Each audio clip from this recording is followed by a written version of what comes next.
Good morning students. Last class के अंदर हमने मैकेनिक्स की first unit frame of reference को स्टार्ट किया था।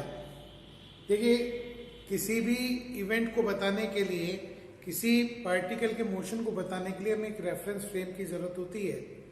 अब ये जो निर्देश तंत्र है, ये एक के सापेक्ष दूसरा, दूसरे के सापेक्ष तीसरा, हम इनको डिफाइन करने के लिए हमने बात की थी कि भाई निर्देश तंत्र जड़त्वीय भी होती है और अर्धजड़त्वीय भी होते हैं। और फाइनली लास्ट क्लास में हमने गैलीलियन ट्रांसफॉर्मेशन की बात की थी। गैलीलियन ट्रांसफॉर्मेशन बेसिकली क्या है कि अगर हम बात करें कि हमारे पास एक जड़त्वीय निर्देश तंत्र है जिसके सापेक्ष कोई दूसरा निर्देश तंत्र नियत वेग से गतिशील है, तो उस अवस्था में किसी पिंड की स्थिति, उसके विस्थापन, वेग, त्वरण और बल के रूपांतरण क्या होंगे, ये हमने पिछली क्लास में पढ़े थे। हमारे पास उसमें जो रिजल्ट आए उससे एक सबसे महत्वपूर्ण बात आई कि अगर कोई जड़त्वीय निर्देश तंत्र है तो उसके सापेक्ष नियत वेग से जो निर्देश तंत्र चल रहा है वो भी जड़त्वीय होगा, क्योंकि दोनों में बल समान है, दोनों में त्वरण समान है, दोनों में विस्थापन भी समान है, किंतु स्थिति भी अलग अलग है और वेग भी अलग अलग है। यानी अगर एक निर्देश तंत्र में कुछ स्थिति है तो दूसरे में अलग हो सकती है, एक निर्देश तंत्र में कुछ वेग है, दूसरे में कुछ अलग वेग हो सकता है, किंतु त्वरण दोनों में समान होगा, बल दोनों में समान होगा, विस्थापन दोनों में समान होगा। और इसी कारण एक के सापेक्ष दूसरा निर्देश तंत्र हमने जड़त्वीय माना। इसी सीरीज में आज हम गैलीलियन रूपांतरण में दो बातों पर डिस्कस करेंगे। पहला, क्या संवेग संरक्षण का नियम गैलीलियन रूपांतरण के अनुसार इनवेरिएंट है या नहीं है, और इसी तरह से ऊर्जा संरक्षण का नियम इनवेरिएंट है या नहीं है। मीन्स हमारा जो मूल, जिसे हमने रेफरेंस फ्रेम मूल माना है एस, उसमें यदि संवेग संरक्षण का नियम है तो क्या एस डैश में फॉलो होगा।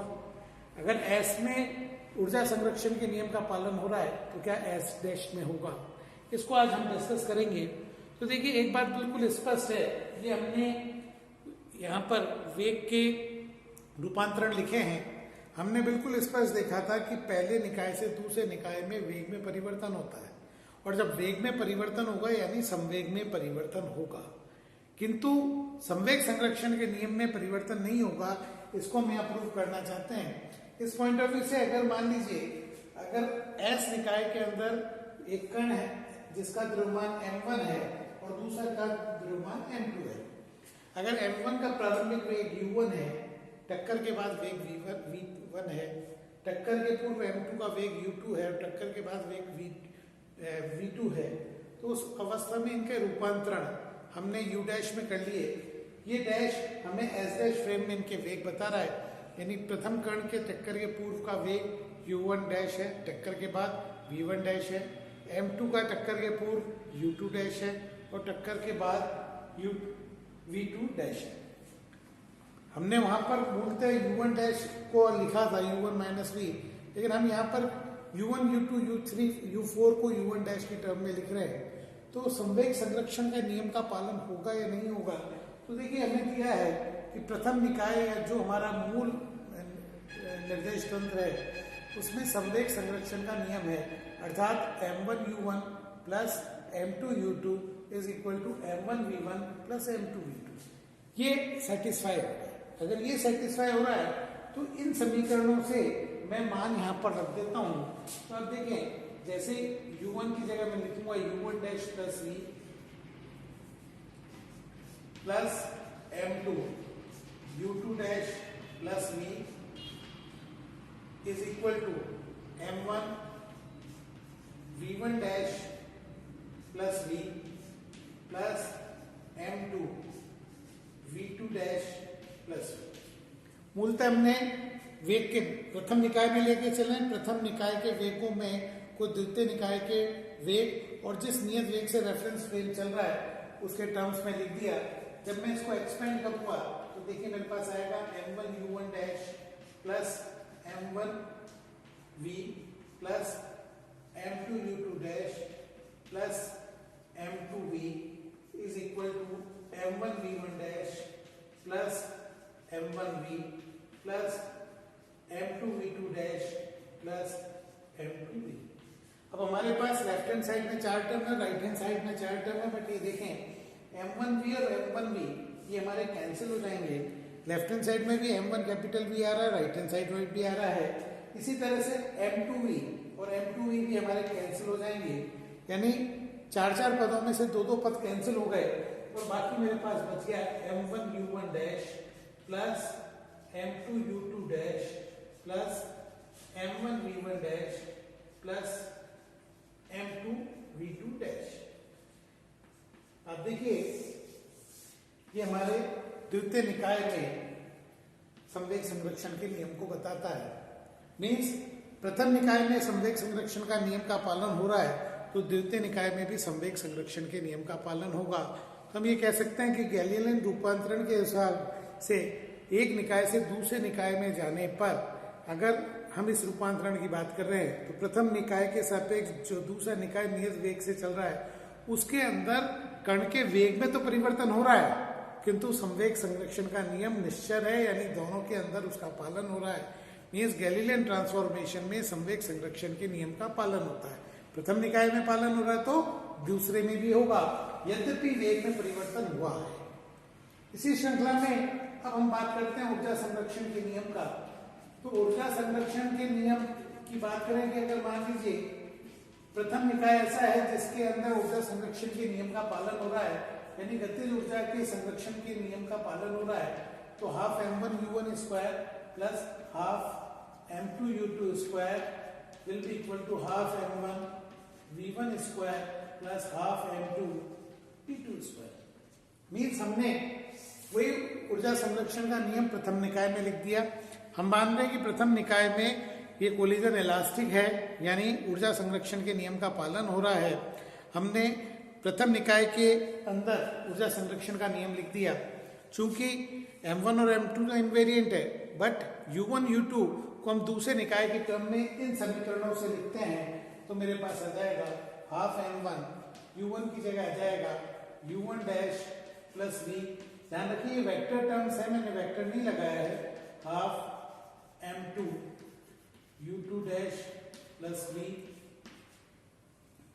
is equal to half m1 v1 dash plus capital V plus half m2 v2 plus square. अब ये वेक्टर a प्लस बी है, ये भी a प्लस बी है। हमारे पास ये term vector a plus B का स्क्वायर आ रहा है। अब अच्छी तरह जानते हैं जब वेक्टर a प्लस बी का स्क्वायर करते हैं तो हमारे पास आता है a square plus B square plus 2a dot B. Dot product की वहां बात करते हुए अगर मैं इन सब में वेक्टर साइन लगा देता हूं तो डॉट प्रोडक्ट के हिसाब से पहले वाले टर्म की अगर बात करें तो ये मेरे पास बन जाएगा u1 square plus v square plus 2u1 dot v। Second की बात करता हूं तो ये बन जाएगा half m2 u2 square plus v square plus 2u2 v। Right hand side में बात करें तो हाफ m1 v1 डैश का square plus v square plus 2 v1 dot capital V। और चौथी टर्म आ जाएगी हाफ m2 v2 डैश का square plus v square plus 2 v2 dash v। अब कुल मिलाकर अगर इन टर्म्स को मैं मल्टीप्लाई करके लिखता हूं तो देखिए 3 और 3 6 टर्म लेफ्ट हैंड साइड में आएगी और 6 ही टर्म राइट हैंड साइड में आएगी। तो लिखिए पहली टर्म आ जाएगी m1 u1 डैश का स्क्वायर, सेकेंड टर्म आ जाएगी half m1 v square, third term में 2 कैंसिल होके मेरे पास बच जाएगा m1 u1 dash dot v। मैंने m1 को u1 डैश के साथ ले लिया और v को अलग कर दिया है। यहां पर देखें तो मेरे पास आ जाएगा हाफ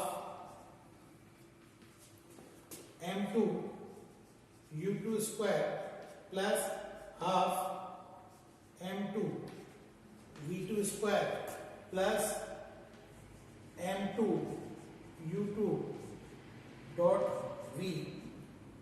राइट हैंड साइड में बात करें पहली टर्म आ जाएगी हाफ m1 v1 डैश का square plus half m1 v square plus m1 v1 dash dot v।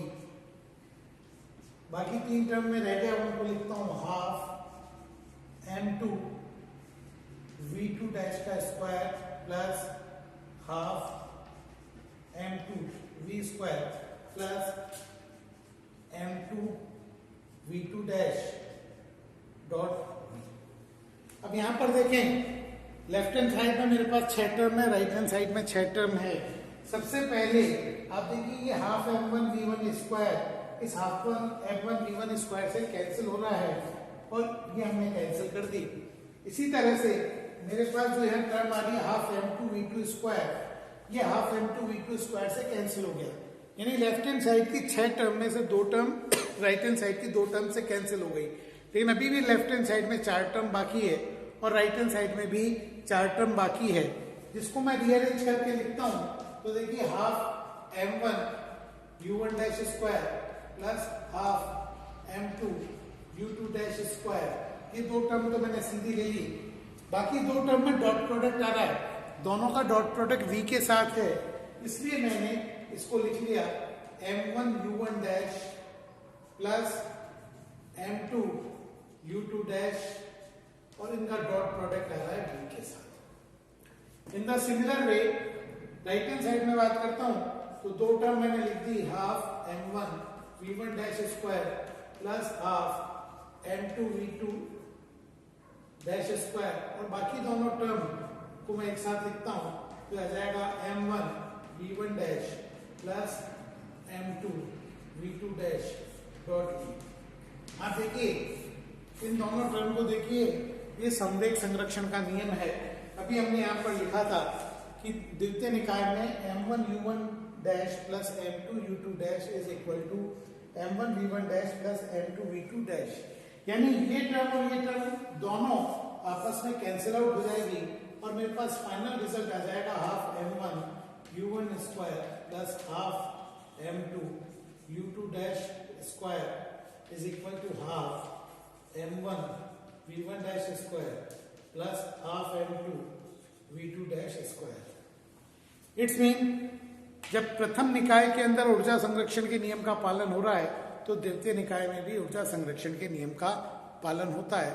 इस तरह से हम आज गैलीलियन ट्रांसफॉर्मेशन को कंप्लीट करते हैं। ब्रीफली हम ये कह सकते हैं कि अगर एक हमारे पास स्थिर जड़त्वीय निकाय है, एक ऐसा इनर्शियल रेफरेंस फ्रेम है जिसके सापेक्ष कोई दूसरा निर्देश तंत्र नियत वेग से चल रहा है, इंपॉर्टेंट है नियत वेग से चल रहा है, तो प्रथम निकाय के सापेक्ष दूसरा निकाय भी जड़त्वीय होगा।